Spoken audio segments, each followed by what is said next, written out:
Hi children, today I am going to start new lesson number 19, and the title of the lesson is Emerging Political Trends 1977 to 2000.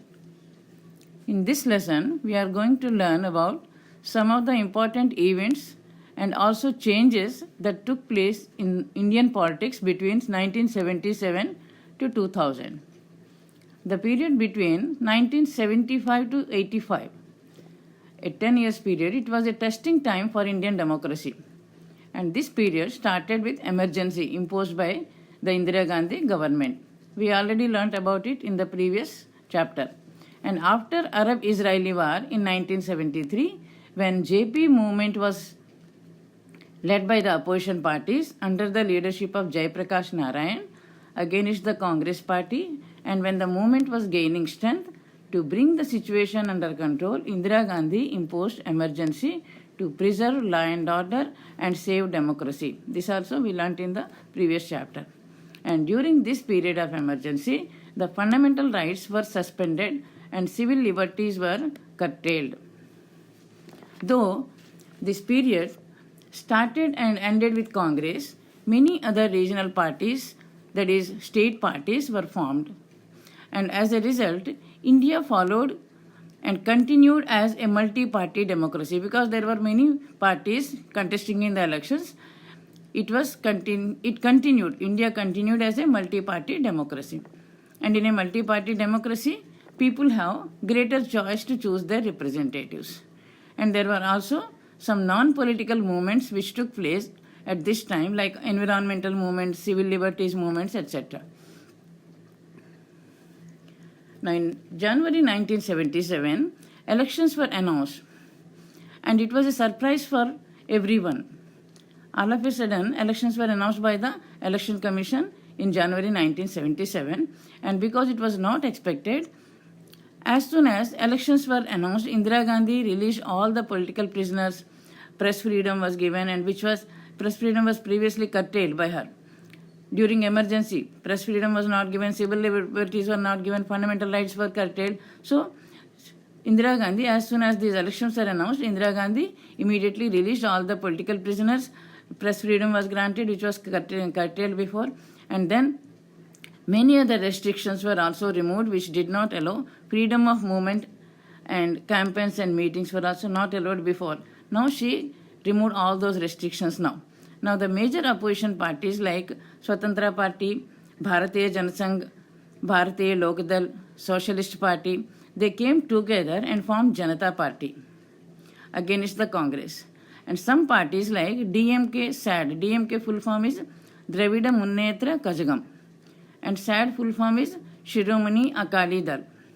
DMK, SAD and CPIM, these parties, they wanted to maintain their own identities, but they supported the Janata Party against the Congress Party.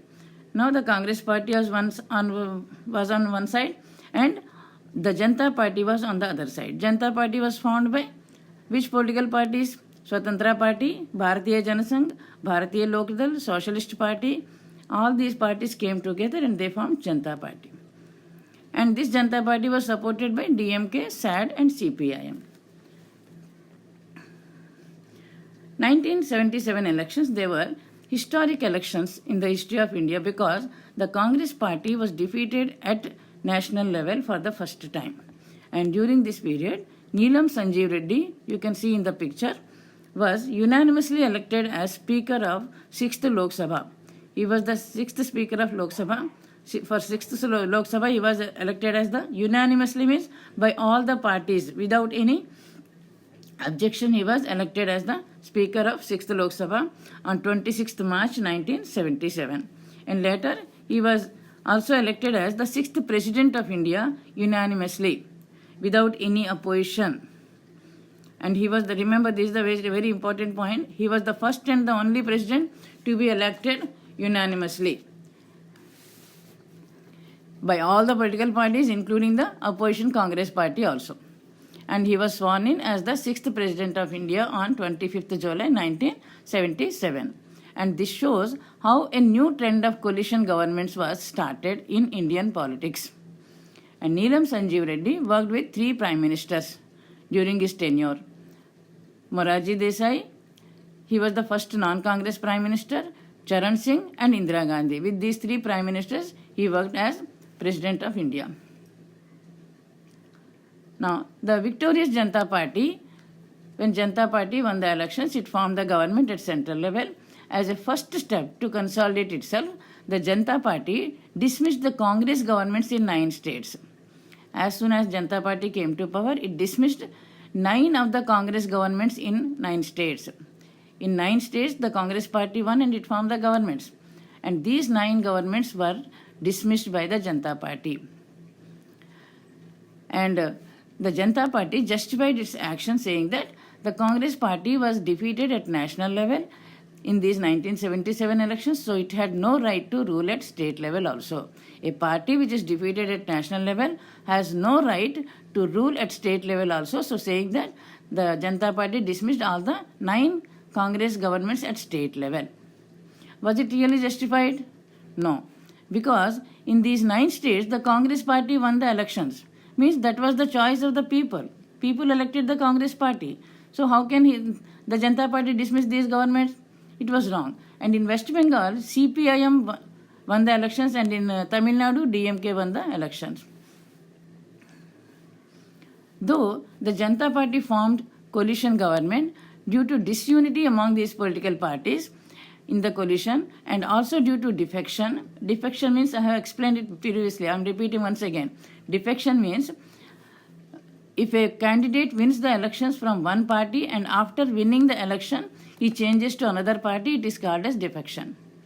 And due to these defections and also disunity among the political parties in the coalition also, this coalition government could not complete its tenure.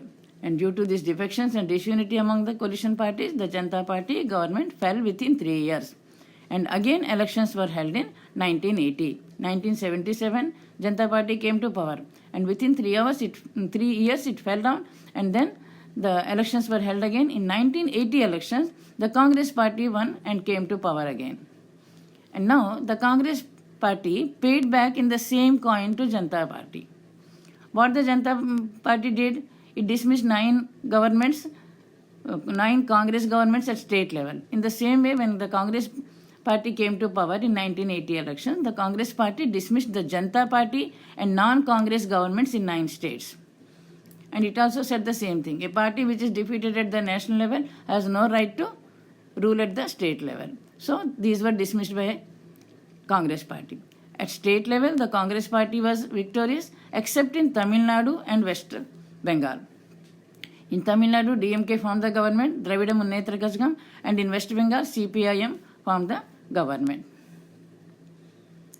Now, the actions of both this Janata Party and Congress Party, dismissing the other party governments at state level, weakened the federal principles of the Constitution, and it challenged national unity also.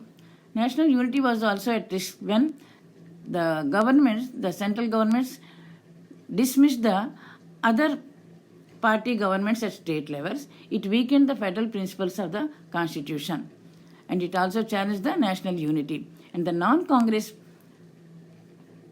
parties like SAD and DMK, they tried to come together to form a common front to have a greater say in the national level decision making, to stop the misuse of the powers of the governor and arbitrary imposition of president's rule. Now let us see what is this president's rule. You can see in the slide. President's rule means, actually, according to Article 356 of the Constitution, the governor of a state can recommend to the president the dismissal of a state government if the governor feels that the state government is not able to function according to the Constitution. Then he can recommend to the president to dismiss the state government and also to dissolve the state assembly. And then the administration of the state is taken over by the governor. That is called as president's rule. And this president's rule can be imposed only through Article 356. Now once again I am repeating Article 356. The governor of a state can recommend to the president to dismiss the state government and dissolve the state assembly if he feels that, if he is convinced that the government is not able to run the administration according to the constitution, then only he can recommend to the president to dismiss the government and also to dissolve the state legislative assembly. And then the administration of the state is taken over by the governor. This is called president's rule. Because there were no clear guidelines in the constitution laid down how to make use of this article 356, different central governments, they were dismissing state governments headed by opposition parties. Now, in 1994, in one of its important judgment, the Supreme Court laid down strict conditions for the use of this Article 356. And since then, misuse of power and misuse of Article 356 became rare. Now, the emergence of regional aspirations. How the regional parties sprang up. First one is Andhra Pradesh. Formation of Telugu Desam Party. At that time, the Central Congress leaders used to change the chief ministers of Andhra Pradesh frequently without consulting the state Congress leaders. The Central Congress leaders, they used to change the chief ministers of Andhra Pradesh frequently without consulting the state Congress leaders. And it created an impression that the state Congress leaders were not getting due respect from the Central Congress leaders. And it was felt as an insult to the pride of Telugu people. And N.T. Ramarao, who was a popular film hero at that time, he formed the Telugu Desam Party in 1982. On his 60th birthday, he formed this party, and he said that TDP, that is Telugu Desam Party, stands for the honor and self-respect of the Telugu people. Telugu Vari Atma Gauravam. And he also promised to take certain welfare measures if elected to power. And the promises made by him were rupees 2 per kg rice to be provided to the poor people, and midday meal schemes in government schools, and also liquor prohibition. These were the three major promises made by him. If elected to power, he is going to take up these welfare measures. And with these promises, the TDP could easily sweep the elections in 1982. It could win the elections. And in 1984, when N.T. Ramarao was away in US for some surgery, he was removed from the post, and Nadendra Bhaskar Rao, who defected to the Congress party from TDP. Defected means he was actually a candidate of TDP, Telugu Desam Party, but he defected to Congress. That means he changed his party to Congress party. He was made the chief minister. And Bhaskar Rao, who defected to the Congress party from TDP, was made the chief minister by the then governor. And after his return from US, NTR challenged the action of the governor. And he proved that he had the support of majority of the MLAs. And after 1 month, the central government appointed a new governor, and this new governor appointed NTR as chief minister of Andhra Pradesh again. And in his struggle, NTR was supported by several parties like SAD, DMK, CPIM. All these parties gave him full support to fight for his post. Now, Assam movement. Now, let us see how a movement demanding autonomy was led in Assam. In the state of Assam, along with the Assamese, the Bengalis were also in majority. And these Bengalis were more educated, and they used to occupy all the higher and secondary posts in the state. And the Assamese felt that they were being treated as second citizens in their own state, as secondary citizens in their own state. And thus many Bengalis settled in Assam, and to add to this, many people migrated from Bangladesh also, making the situation worse for the Assamese. Whenever there were any natural calamities in Bangladesh, like floods or droughts or famines, any natural calamities, thousands of people, they used to migrate to Assam and settle in Assam. And the Assamese felt that if it continues, they will soon lose their culture, and also they will be outnumbered by the outsiders. That means outsiders will be more in number than the Assamese.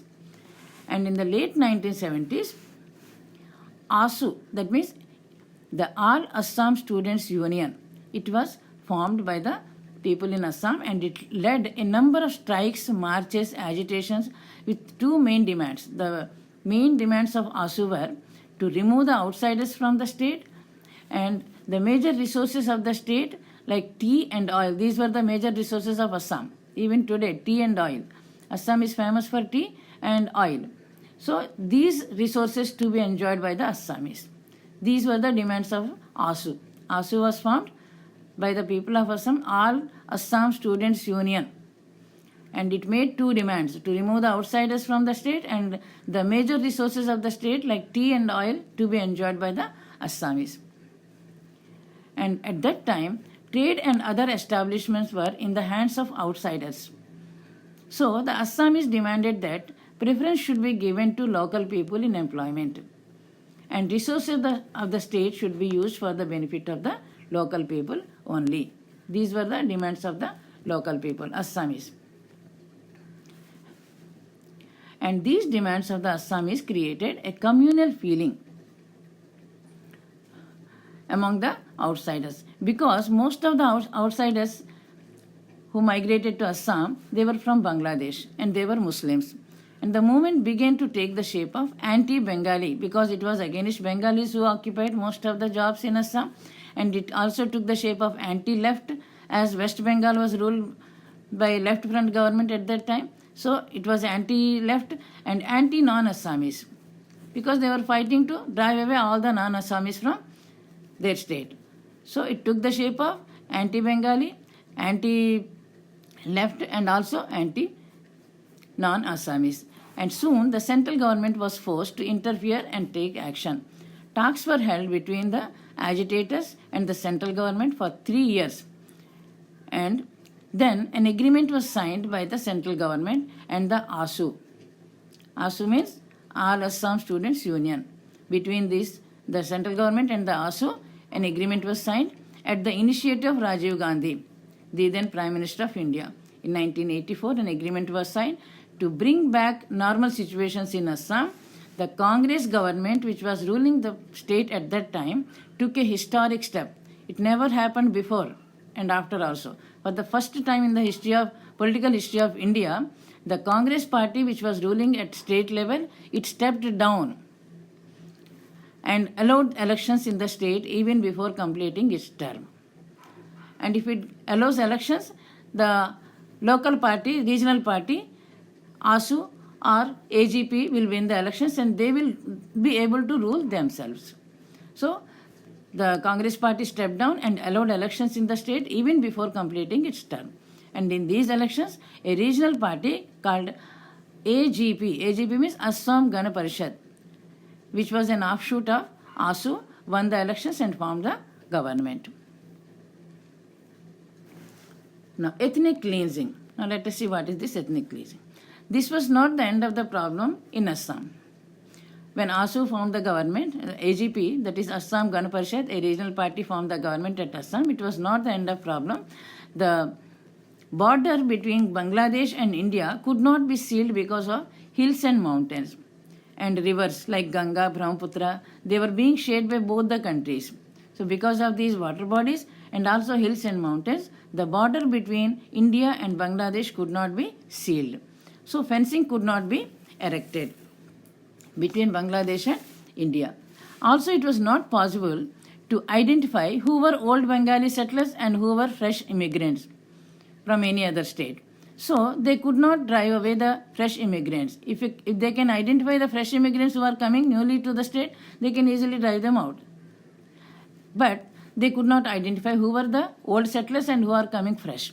And this Assam movement had a negative impact on other communities of Assam. There were many other communities in Assam like Bodos, Khasis, Mizos and Karbis.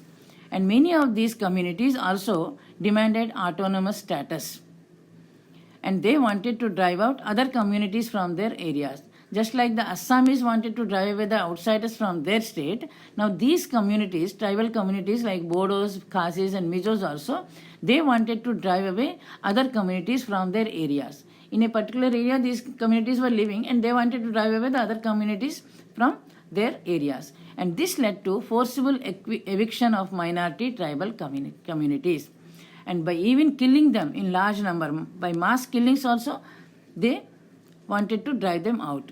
They took up to mass killings also. In many parts of Assam, these communities were killed in large number, and the government, instead of putting an end to these violent activities, what it did, it helped the other communities by providing them weapons. To fight with the other communities, it provided weapons to one community and kept alive the tensions. Instead of reducing the tensions, it kept alive the tensions by supplying weapons to the communities. Now, to reduce these tensions in the northeastern states, the government also deployed the armed forces to bring peace in this area. And there were mainly three reasons for sending these armed forces to northeastern states. Now, let us see what are those three reasons for sending armies to this. Firstly, it was a sensitive border area which shared boundary with other countries like China, Bangladesh, Myanmar, etc. These northeastern states, these were sensitive areas sensitive border areas because they were sharing a boundary with other countries like China, Bangladesh and Myanmar. And some of these groups wanted to get separated from India itself, and they procured arms and help also from outside forces. Some of these communities like Bodos and Karbis are, I mentioned, no? These communities, they wanted to get separated from India itself, and they procured arms and help also from outside forces. And thirdly, these rebel groups were involved in large-scale ethnic violence against minority communities. They were killing them in large number. This is called ethnic violence. So, when the armed forces were sent to these northeastern states, they curtailed civil liberties also. That means freedom of speech, expression, freedom of press, freedom of movement, they were curtailed for these people. And also, as I told you, abnormal powers were given to these armed forces. Already we learnt about this in social movements. AFSPA. The armed forces were given special powers to bring peace in this disturbed area. What are those special powers? Do you remember? To arrest anyone if they have a doubt that they are involved in any anti-national activities, to arrest them and detain them in the police stations. Now the next one is Punjab agitation. Around the same time, another movement for autonomy was started in Punjab.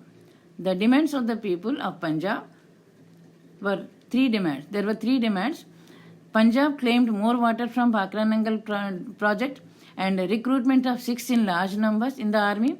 And thirdly, Punjab wanted Chandigarh to be the capital of Punjab exclusively because it was sharing capital with Chandigarh and Haryana. Chandigarh was the capital of Punjab, Haryana and also Chandigarh Union Territory. So it wanted Chandigarh to be the capital of exclusively Punjab. These were the demands of people of Punjab. And in Punjab, the regional party was SAD. SAD means Shiromani Akali Dal. And there was tough competition between SAD and Congress party to win the elections. In 1980, after the fall of Janata Party, when Congress came to power at central level, we just now discussed it. The Congress party dismissed non-Congress governments in 9 states. And SAD government in Punjab was one of them. Congress dismissed SAD government and came to power in Punjab. And this created a feeling that the Sikhs were being discriminated. And many other incidents also took place which widened the gap between the Congress and the SAD parties. Bhindranwale, he was the leader of the group of militant Sikhs. And he demanded a separate state, Khalistan, by name Khalistan for Sikhs. He demanded a separate state of Khalistan for Sikhs. And people belonging to non-Sikh communities were attacked by the Sikhs. And finally, the Sikh militant groups occupied the Golden Temple in Amritsar, and they did not allow anyone to enter the temple. For 2 or 3 months, they did not allow anyone. And at last, the army had to interfere and take action to get it vacated. And it was at this time that Prime Minister Indira Gandhi launched Operation Blue Star. In 1984, Indira Gandhi government launched Operation Blue Star and gave shoot-at-sight orders to the army. And many Sikhs were killed. And the fallout of all this was, the result of all this was Indira Gandhi was assassinated in 1984. They felt that she was responsible for the killing of thousands of Sikhs. So, as a result of this, she was assassinated in 1984 by one of her bodyguards who was a Sikh. And riots broke out in Delhi, in which again many Sikhs were attacked, murdered, and their properties were destroyed. And the government could not stop the violence. After Indira Gandhi, Rajiv Gandhi became the Prime Minister, and he held talks with SAD and signed an agreement with the President of SAD. The President of SAD was Sant Langowar, and with him he signed an agreement. Fresh elections were held in Punjab, and SAD won the elections and formed the government. But the peace was short-lived because the Sant Langowar, who was the president of SAD, he was assassinated by the militant Sikhs. And in April 1986, an assembly made a declaration of an independent state of Khalistan. Several groups who were fighting for a separate state resorted to terrorist activities. The government of India felt that these militants were supported by Pakistan, and many people were killed. They resorted to activities like derailing the trains, exploding bombs in busy areas like markets, restaurants, leading to thousands of deaths. And they also resorted to kidnapping on large scale for demanding money which they needed to carry out their terrorist activities. And with the police taking strict action and with the decline of public sympathy for these people, peace finally was restored by the end of 1990s. And the government used very harsh methods to suppress the militants, sometimes violating the constitutional rights also. And many observers supported the government, saying that such harsh methods were necessary as the constitutional machinery itself was in danger. Many of them, they supported it. Now I'll stop it here.